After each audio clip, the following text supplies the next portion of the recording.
Hello there, this is Sandhya and welcome to Dynamic Living.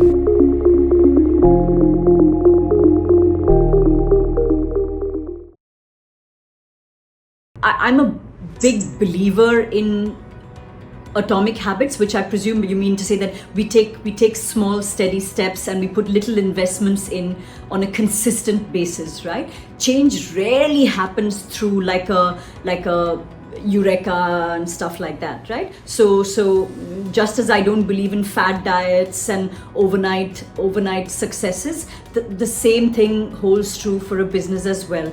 It's really the discipline with which you show up on a daily basis. And to me, again, there is no difference between how you live your life personally and how you live your life through your business. Because really, an entrepreneur gives so much of his or her personality to the business, and that also creates the environment of that business itself.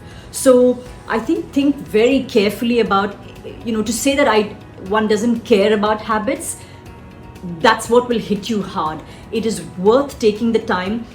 All of the successful entrepreneurs in the world take that little bit of retreat time. They prioritize team time. It can be something as simple as sitting at a dining table and having a conversation, connecting as human beings.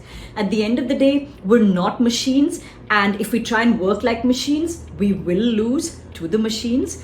So why not capitalize on what makes us uniquely human, which is our ability to make random connections, to infuse emotion into products, to bring in nostalgia, to bring in random sort of memory with other completely unrelated examples to find a solution to a pain point.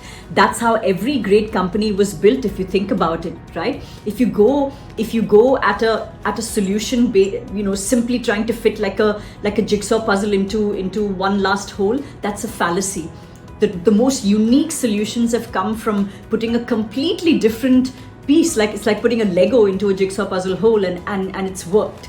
So for that, you need to reclaim what it means to be human. For that, you need to thrive as an individual and also as a team. And for that, it means on a daily, consistent basis, not like I'll kill myself for the first 3 years and then dekha jayega types. Because again, there will be no you. I mean, even if physically there is, you'll be so eroded as a human being, that you'll run out of ideas even. So if nothing else, for the very reason that you created this and for all the sacrifices that you'd created, it's worth creating, it's worth working consistently. And the other thing I'll say is, I again, this is a lady I quote very often. She's a wonderful woman, Dr Nadine Burk Harris. She's a pediatrician. She runs a not-for-profit for inner city kids who faced childhood trauma and abuse, and she's the Surgeon General of California,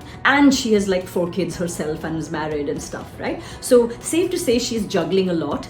And I was privileged enough to meet her at a retreat once, and she said this to the gathering then. She said, I had to take a decision that do I want to save the world and work at 110% and burn out in the next 3 years, or do I want to work at 80% and build this and grow this and help exponentially more number of people by conserving myself a little bit, to be there, to be around, to continue to serve.